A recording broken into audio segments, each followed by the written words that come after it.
నమస్తే, welcome to our channel. నేను ప్రియాంకారావు. సునీల్ నాయక్ బీహార్ క్యాడర్కు చెందిన ఆయన డిప్యూటేషన్ పై ఏపీకి వచ్చారు. ఇప్పుడు రఘురామకృష్ణరాజు గారిని వేధించిన కేసులో, అలానే జైల్లోనే ఆయన్ని హత్య చేసేందుకు ప్రయత్నించారు అనే ఆరోపణల నేపథ్యంలో ఇప్పుడు సునీల్ నాయక్ కీలకంగా మారాడు.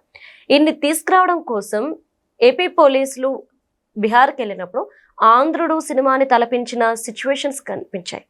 మరి ఈ నేపథ్యంలో ఆయన పెడుతున్న పోస్టులను చూస్తే ఒక విధంగా బెదిరింపులు అనుకోవాలా, ఏమనుకోవాలో ఎవరికి తెలియట్లేదు.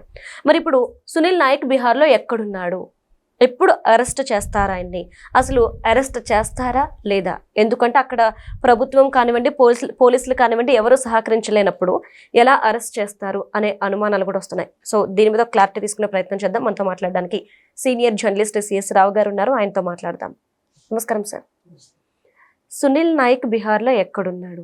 అసలు అరెస్ట్ అవుతాడా లేదా? గత 2 రోజులుగా వస్తున్న వార్తల ప్రకారం చూస్తే ఇప్పుడు రేజ్ అవుతున్న క్వశ్చన్స్ మీరేమంటారు? సో రఘురామకృష్ణరాజు గారిని 3rd డిగ్రీ ప్రయోగించినటువంటి కేసులో A7గా సునీల్ నాయక్ గారు ఉన్నారు. ఐపీఎస్, ఆయన ఐజీ క్యాడర్. ఆ రోజున సిఐడి ఐజీగా ఎక్కడ ఉన్నారు, ఇప్పుడు అక్కడ అగ్నిమాపక దళానికి సంబంధించి బీహార్లో ఐజీగా ఉన్నారు. ఆయన్ని అరెస్ట్ చేసి తీసుకురావడానికి ఆంధ్రప్రదేశ్ పోలీసులు వెళ్ళారు. విజయనగరం ఎస్పీ దామోదర్ గారి ఆధ్వర్యంలో ఒక ప్రత్యేకమైనటువంటి లీగల్ బృందం, పోలీసు బృందం పాట్నాలోనే ఉంది, బీహార్లో ఉంది. మరి బీహార్లో ఉన్నటువంటి వీళ్ళు ఎందుకు ఇప్పుడు సునీల్ నాయక్ని ఇంట్లో వాళ్ళు అదుపులోకి తీసుకున్నారు, అరెస్ట్ అన్నారు. మరి ఎందుకు తీసుకురాలేకపోయారు అంటే అక్కడ బీహార్ పోలీసులు అడ్డుకున్నారు. ఎందుకు అడ్డుకున్నారు అని అంటే ట్రాన్సిట్ బెయిల్ లేకుండా మీరు ఎట్లా తీసుకెళ్తారు, ట్రాన్సిట్ అనుమతి లేకుండా. అక్కడ పాట్నా కోర్టులో ట్రాన్సిట్ పర్మిషన్ కోసం వాళ్ళు వేశారు, ఇది కోర్టు పిటిషన్ వేశారు.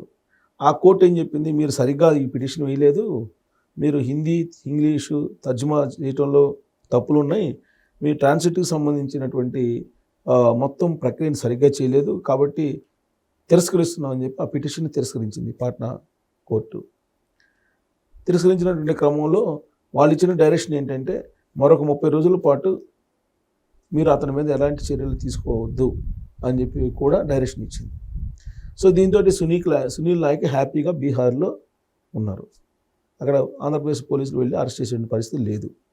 అయితే మరి ఎందుకు ఒక్కసారిగా ఆయన అజ్ఞాతంలోకి వెళ్ళిపోయారు, ఫోన్ స్విచ్ ఆఫ్ చేసుకున్నారు అనేది పెద్ద ప్రశ్న. ఇప్పుడు లేటెస్ట్గా ఇప్పుడు ఆయన బీహార్లో ఉన్నారు. బీహార్ కోర్టు, పాట్నా కోర్టు ఆయన 30 రోజుల పాటు ఆయన మీద ఎలాంటి చర్యలు తీసుకోవద్దు అని చెప్పి డైరెక్షన్ ఇచ్చింది. ట్రాన్సిట్ బెయిల్కి సంబంధించినటువంటి పేపర్స్ సరిగ్గా లేవని చెప్పింది. మరి ఎన్ని చెప్పినప్పుడు స్విచ్ ఆఫ్ చేసుకుని అండర్ గ్రౌండ్కి ఎందుకు వెళ్ళిపోయారు సునీల్ నాయక్ ఐపీఎస్ అతను అని అంటే, ఆంధ్రప్రదేశ్ పోలీసులు పాట్నా కోర్టు ఇచ్చినటువంటి ఆ డైరెక్షన్ తీసుకున్న తర్వాత అరెస్ట్ వారెంట్కి నాన్ బెయిలబుల్ అరెస్ట్ వారెంట్ ఇవ్వాలని చెప్పేసి గుంటూరు మొబైల్ కోర్టులో పిటిషన్ వేసింది.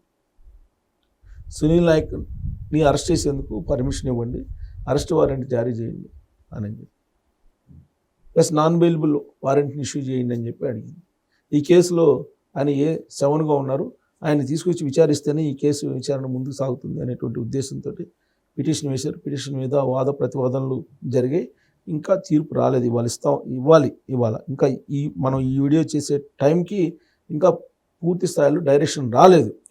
నాన్ బెయిలబుల్ వారెంట్ ఇచ్చేదానికి అవకాశాలు ఉన్నాయి. నాన్ బెయిలబుల్ వారెంట్ ఇస్తే ఈ వారెంట్ని తీసుకెళ్ళి ఆయన అరెస్ట్ చేసే అవకాశం ఉంది. అంటే అరెస్ట్ చేసేంతవరకు ఓకే. ఈ లోపు ఆయన తన కాస్ట్ని ఒక కార్డ్గా యూస్ చేస్తున్నారు. సో నేను ఈ కాస్ట్ కాబట్టే నా మీద ఇలాంటి ఆరోపణలు చేస్తున్నారు, కేసులు పెట్టారా?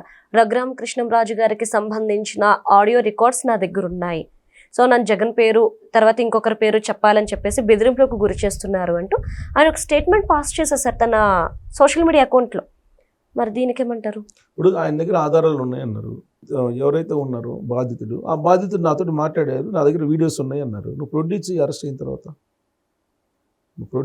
ఐపీఎస్ కదా ఆయనకి చట్టం తెలుసు, రాజ్యాంగం తెలుసు. మరి అరెస్ట్ అయ్యి పోలీసులు విచారణలో ఇదిగో బాధితుడు ఈ విధంగా నాతో మాట్లాడారు అని చెప్పేసి నువ్వు ప్రొడ్యూస్ చేయి, కేసు తేలిపోతుంది కదా. కేసు అసలు ఉండదు కదా ఆయన మీద. ఇప్పుడు ఆల్రెడీ ఆ కేసుకు సంబంధించి చాలా విచారణ జరిగింది. సునీల్ ఐపీఎస్ ఆ రోజు సిఐడి చీఫ్గా ఉన్నారు, ఆయన సస్పెన్షన్లో ఉన్నారు. ఆయన రిటైర్మెంట్ వరకు సస్పెన్షన్ కొనసాగుతుందని చెప్పి మొన్న డైరెక్షన్ కూడా ఇచ్చారు. సో ఆయన సస్పెన్షన్ కంటిన్యూ చేశారు. ఆయనేమో రాజకీయపరమైనటువంటి వ్యాఖ్యలు చేస్తూ ఉన్నారు. దళిత్ కాపు కాంబినేషన్లో సీఎం కావాలి ఆంధ్రప్రదేశ్కి అని చెప్పి ఆయన ఒక డైరెక్షన్ ఇచ్చి ఆ ప్రచారంలో ఆయన ఉన్నారు. ప్లస్ కాపుల్ని మొబిలైజ్ చేయడానికి, దళితుల్ని కలపడానికి ఏదో ఆయన ప్రయత్నాలు ఆయన చేస్తూ ఉన్నారు. ఎవరి డైరెక్షన్లో చేస్తున్నారు ఏంటి అనేది అందరికీ తెలుసు, ప్రత్యేకంగా చెప్పుకోవసరం లేదు. విజయపాల్ అనేటువంటి ఏఎస్పీని అరెస్ట్ చేశారు. ఆయన అరెస్ట్ చేసి విచారిస్తే ఆయన ఏదో కొంత చెప్పారు, కొన్ని చెప్పలేదు, గుర్తులేదు అన్నారు. సో ఇలా ఆ కేసులో ఉన్నటువంటి వాళ్ళందరినీ ఆల్మోస్ట్ కొంతమందిని అదుపులో తీసుకుని విచారించారు, వాంగ్మూలాలు తీసుకున్నారు, ఆధారాలు సేకరించారు. ఇప్పుడు సునీల్ నాయక్ వరకు వచ్చింది. అలాగే సునీల్ దగ్గర కూడా వస్తారు, సునీల్ ఐపీఎస్ దగ్గర కూడా వస్తారు, సిఐడి చీఫ్ దగ్గర కూడా వస్తారు, రాకుండా ఉండరు. సునీల్ నాయక్ ఆ రోజున ఐజీగా ఉన్నారు కాబట్టి ఆయన సిఐడికి ఐజీగా ఉన్నటువంటి సమయంలోనే ఈ కస్టోడియల్ టార్చర్ జరిగింది అనేది ఇప్పుడు సిఐడి వాళ్ళు భావిస్తున్నారు. విచారణ చేశారు. విచారణ తర్వాత ఆధారాలు ఉన్నాయి కాబట్టి ఒక ఐపీఎస్ని అరెస్ట్ చేయడానికి ముందుకెళ్ళారు. ఆధారాలు లేకపోతే ఒక ఐపీఎస్ని అరెస్ట్ చేయడం అనేది అంత ఈజీ కాదు. ఇప్పుడు మొన్న జరిగింది నత్వానీ కేసులో ఏం జరిగింది? హీరోయిన్ నత్వానీ జత్వానీ కేసులో ఏం జరిగింది?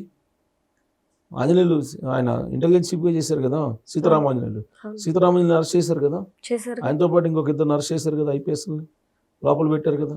మరి సునీల్ నాయక్ని అరెస్ట్ చేస్తేనే ఎస్టీ అని గుర్తొస్తుందా?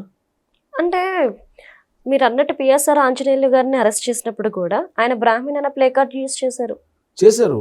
నేను పూజలు చేసుకోవాలి, పునస్కారాలు చేసుకోవాలి. ఉండవల్లి గారు కూడా వెళ్ళి మా వాళ్ళు అని చెప్పి వచ్చారు. అవును, ఆ వెళ్ళేటువంటి వాళ్ళకి, ఆరోపించేటువంటి వాళ్ళకి, నేరాలు చేసినటువంటి వాళ్ళకి, లేదంటే అక్రమాలు చేసినటువంటి వాళ్ళకి, లేదంటే నిబంధనలు అతిక్రమించినటువంటి వాళ్ళకి కులం అనేటువంటి కార్డును ఉపయోగించడం అనేది దురదృష్టం.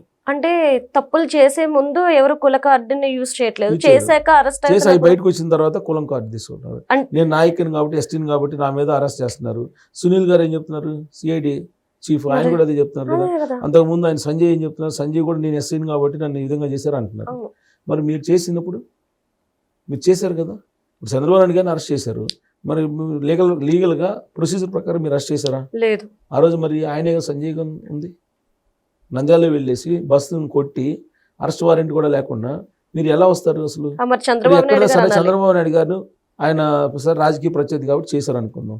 జర్నలిస్టులు జోలికి కూడా ఇచ్చారు కదా, మీరు అర్ధరాత్రి అపరాత్రి లేకుండా ఇళ్ల మీదకి వచ్చేసి మీరు చేసింది ఏంది? ఇప్పుడు నా ఇంటి మీదకి వచ్చారు, నేను చేసిన నేరం ఏంటి? ఎట్టొస్తారు? అరెస్ట్ వారెంట్లు ఇవ్వకుండా, లేదంటే నోటీసులు ఇవ్వకుండా మీరు ఎట్టొస్తారు? నోటీసులు ఇవ్వాలి కదా మీరు. ఒక కానిస్టేబుల్ లేకపోతే ఇంకో కానిస్టేబుల్ చేత నోటీసులు పంపించాలి. నోటీసులు లేకుండా డైరెక్ట్గా వచ్చేసి తలుపులు తట్టేసి ఒక 5గురు నేసుకొని వచ్చి వాళ్ళు సివిల్ డ్రెస్లో వచ్చి వాళ్ళు ఆ పోలీసులా కాదా తెలియదు, ఇంట్లో మహిళలు ఉంటారు, అంత హరాస్మెంట్ చేశారు కదా మీరు 2019 నుంచి 2024 వరకు. అప్పుడు కులం కార్డు పనిచేయలేదా? కులాలు అప్పుడు తెలీదా? ఇప్పుడు వస్తుందా కులాలు?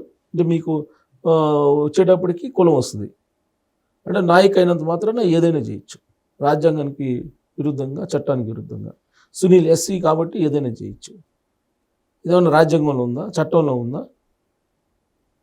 ఇప్పుడు మీకు రిజర్వేషన్లు ఇచ్చారు, మీరు సివిల్ సర్వెంట్లుగా వచ్చారు, మీకు ఏమైనా రాజ్యాంగం చట్టానికి విరుద్ధంగా మీరు చేయొచ్చు అనేవన్నీ మ్యాండేటరీ ఉందా?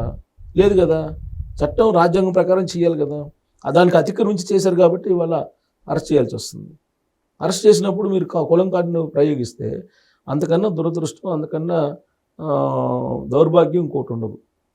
నేరాలకి లేదంటే ఇలాంటి సంఘటనలు జరిగినప్పుడు, కేసులు వచ్చినప్పుడు కులం కార్డుని ప్లే చేసి తప్పించుకోవాలని చూడటం అనేది సివిల్ సర్వెంట్లుగా ఉన్నటువంటి వాళ్ళకి అసలు తగదు.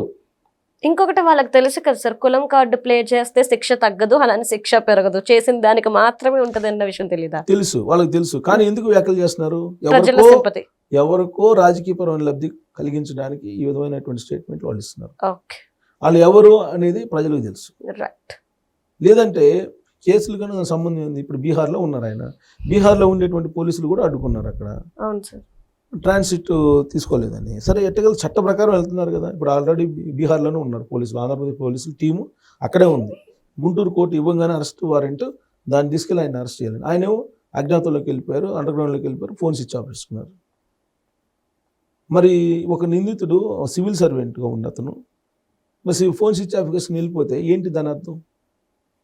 మరి మిగతా నిందితులు కూడా ఇలాంటి సందేహం వెళ్ళిపోతుంది కదా. సివిల్ సర్వెంట్ ఒక ఆరోపణ వచ్చినప్పుడు నువ్వు అరెస్ట్ వారెంట్ వచ్చిందా లేదా నోటీస్ వచ్చిందా దాన్ని తీసుకోవాలి, దానికి రిప్లై ఇవ్వాలి.